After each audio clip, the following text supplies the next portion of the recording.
Alright, hey guys, and welcome back to another recent viewing video, and following up on the one that should have been up not that too long ago before this one, watching the next Marvel movie, Avengers related movie that I needed to watch so that I can go see Captain America Civil War in the next week or two, and that was Thor the Dark World.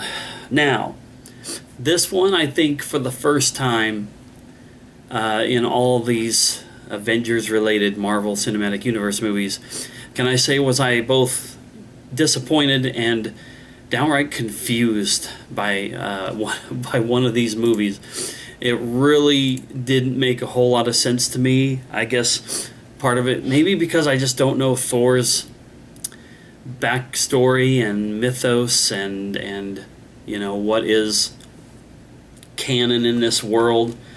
So I think I'm going to start off by kind of asking some of the questions that came to my mind, and let me mention it because I don't think I was doing this YouTube thing when I saw the original Thor movie. And I remember seeing Iron Man and Hulk, and I don't remember what else. I guess it was just really like Hulk, maybe 2 Iron Man movies, and then along came Thor and Captain America, the first movies in those series. And I thought, I don't really like Captain America. I don't really see where Captain America fits into today's modern world. It's a little too gung-ho, patriotic, and weird. And yet the first Captain America movie really surprised me, and it did work. And then the Thor movie was like, wait a second, are these superheroes from comic books, or are these mythological gods? And how does this work? But the first movie intrigued me. And I'm going to frame kind of why I think I liked the first one so much, was because of, regardless of it being strange and out there, I enjoyed the fact that the movie spent a whole lot of time on Earth in familiar settings and letting Thor stand out there. In the Dark World, most of the movie takes place off of Earth. I know I'm Earth-centric or you know, some sort of ethnic-centric type person, I guess. I have a lot of fun with sci-fi movies and movies that take place nowhere near Earth.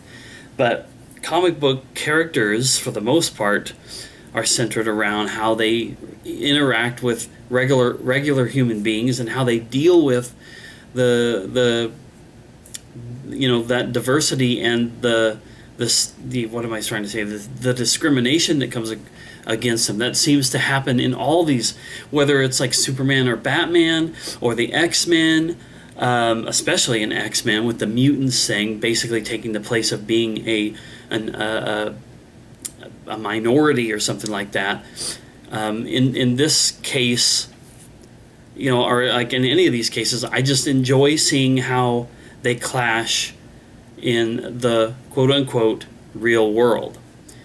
Now, Thor has this weird backstory that begs all these questions I mentioned before that I was going to ask.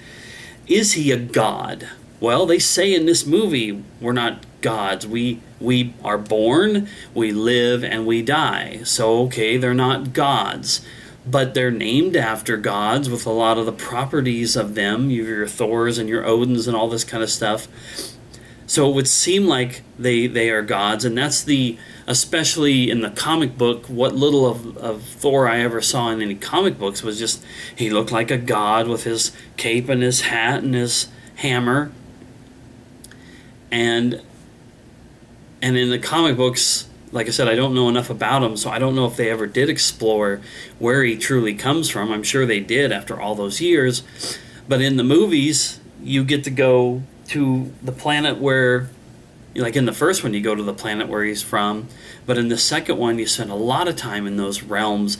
And they show all these different realms that they can go to, these different, like 7 or 9 realms or whatever, that Earth is included in one of them. They talk about Asgard and Midgard and Valheim and all these different places that sound very Viking-like and Norse mythology. But then you have these characters that are most definitely aliens. They're flying in spaceships. You have these characters that look like they were ripped right out of the Lord of the Rings. And there was at least one guy in the Dark World who looked like he was from, like, Robin Hood. It boggles my mind. I don't know how much of this is based in the comic. I don't know how much of this is creative liberty by the filmmakers. But it was very confusing. It was a confusing mess trying to figure out what was going on. And I was just disappointed that we didn't see as much on-Earth action. I mean, even Guardians of the Galaxy had a little bit of on-Earth action, and that was for backstory. But Guardians of the Galaxy, it just worked, especially because it was such to a casual fan like me, Guardians of the Galaxy was a property I'd never heard of. So if it wanted to take me into space and there'd be aliens and stuff, then I kind of understood it.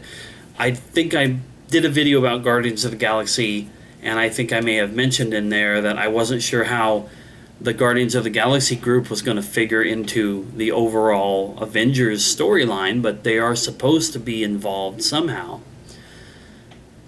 But that was my weak link, I guess, with Guardians of the Galaxy. But with Thor: The Dark World, Thor has already been involved in his own movie, spent a lot of time on Earth, come for the Avengers, spent time in New York with all that. And in this one, they just spent so much time in these other planets that it was, I don't know, it was off-putting is the best word I could come up with for it. I'm not saying it was a horrible movie. It was fun and entertaining. I like Thor. I like Jane Foster. I like some of the other characters in there.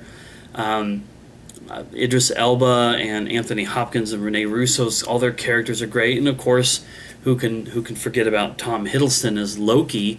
Loki probably factors into things more, and people are attached to him way more than even they are to Thor.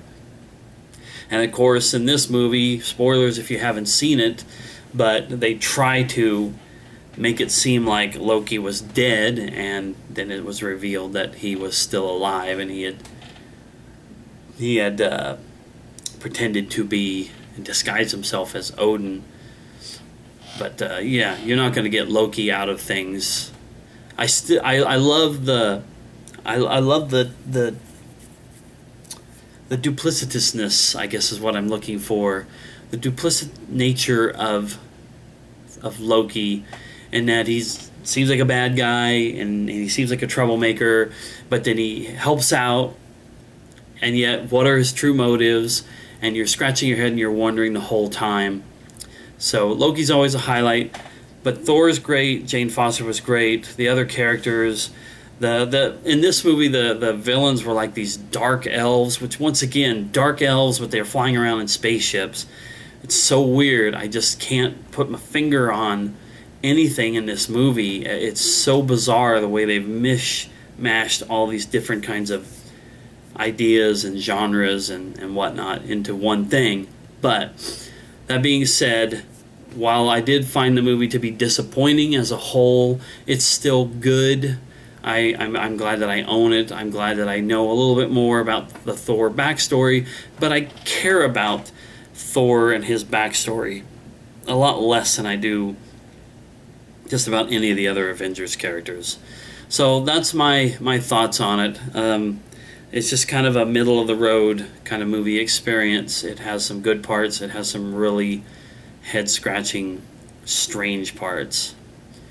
So, anyway, that's it. That means I can now move on to Avengers Age of Ultron. And since I've already seen Ant-Man, seeing Age of Ultron will put me at a point where I can go see Civil War.